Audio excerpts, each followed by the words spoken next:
My name is Fred, and in this video I will look into spreadsheets and exponential growth. I have here put into some points. After 11 seconds I've measured an activity, 271. It is a radioactive source, and those measurements I'll make into points.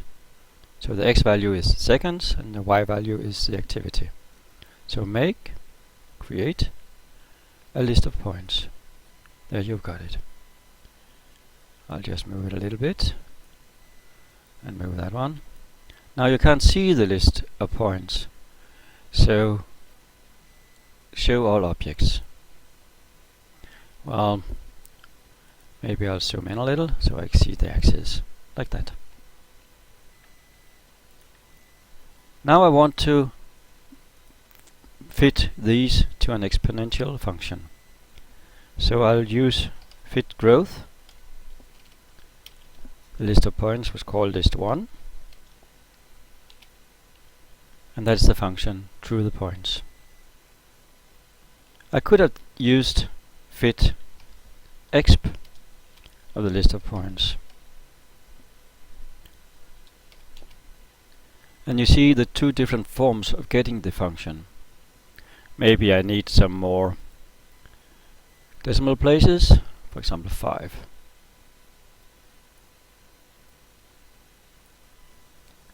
So here I can see the two forms of expressing the function. I could myself change the e value. I could say a equals to e up to minus 0.0103t, like that. And you can see those two values are about the same.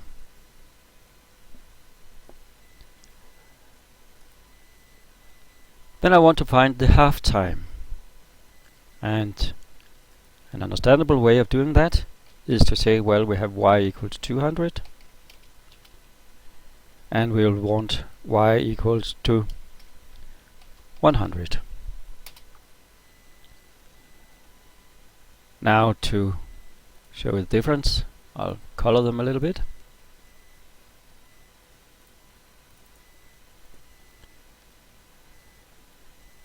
Now I want intersections here. This one and this one. Well, the F is in the way. Move it, please. And I can see the 2 points here. Not exactly. So maybe I should make the J point in a different way. I'll delete it. And I'll make the intersection between this line and one curve. Now the problem is I've got two curves. Which one is to choose? Well, I'll just delete one of them. So I'll make the intersection between this line and that line. Hopefully. Come on. And that one. No. I'll make the point then. Now I got exactly 100. And maybe I should change that point too. The problem was that I had two curves on top of each other. So now I can do it here and get exactly 200. And the half-life time is the x value of j minus the x value of y. That's it. 67.09. And as I've shown earlier, it doesn't matter whether or not you take 100 and 200, or 50 and 100, or 75, 150, etc. So that ends up this one. Now I want to make a different thing. I want to put an amount into a bank with a certain interest rate. I'll make a spreadsheet showing the amount over the years. So I have here the amount I put into the bank originally. I have the interest rate, and the amount could be 5,000, and the interest rate could be 2. I'll make those blue just to show that those are my input.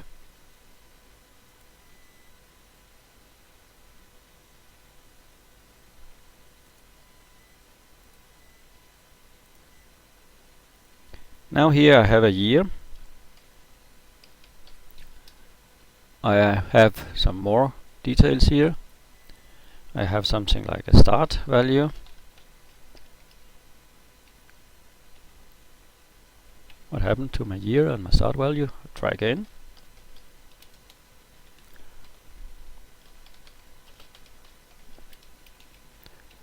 I have interest. I have end value.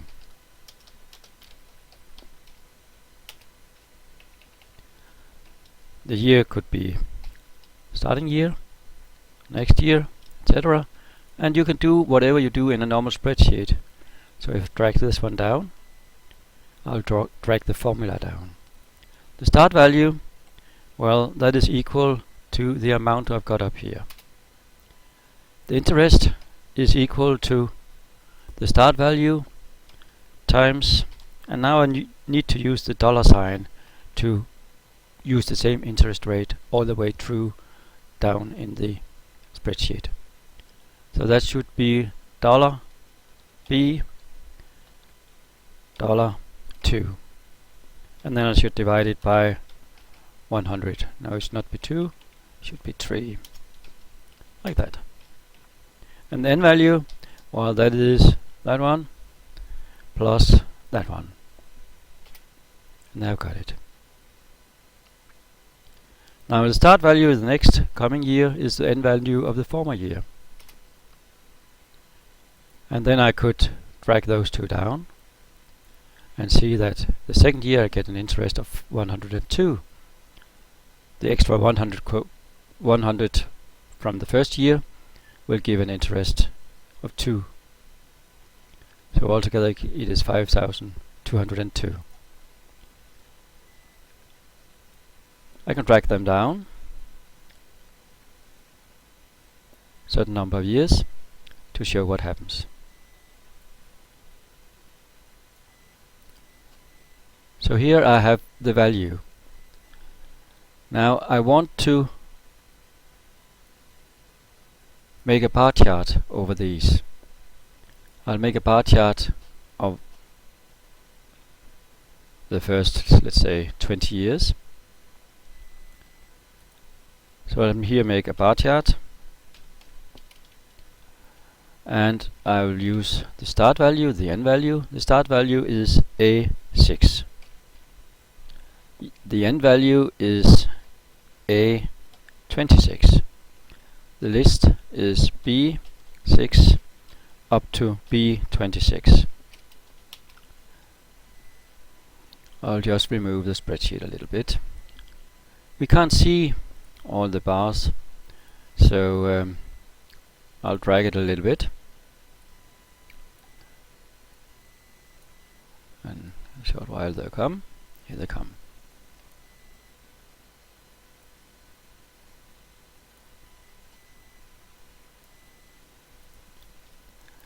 Now I could change some of the values here. Higher interest, what will happen? Well, you get more money.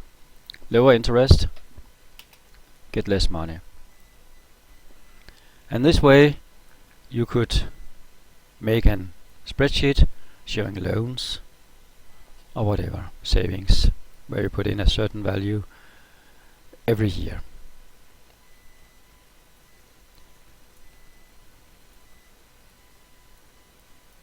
Should we make the interest back to 2?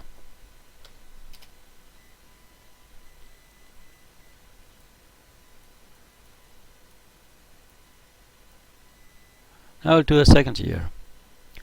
Now I'll make a list of points with year and start value, and I'll use fit growth to get the function, the exponential function through these values. And let's do it for all of them. Create a list of points. Thank you. And here I've got the points. And now I could use fit growth with my list 1 to get the function, and I could put some more decimal points on them. Decimal places. Well, it's still 5,000 times 1.2, and of course this coincides with the situation we have over here. So if I change the interest to 2.3, you can see that it changes over here as well. The function changes. If it changes that one to 5230, the function will change as well. Interest rate 2.31, yes, 5, etc. And that ends video about exponential growth and spreadsheets.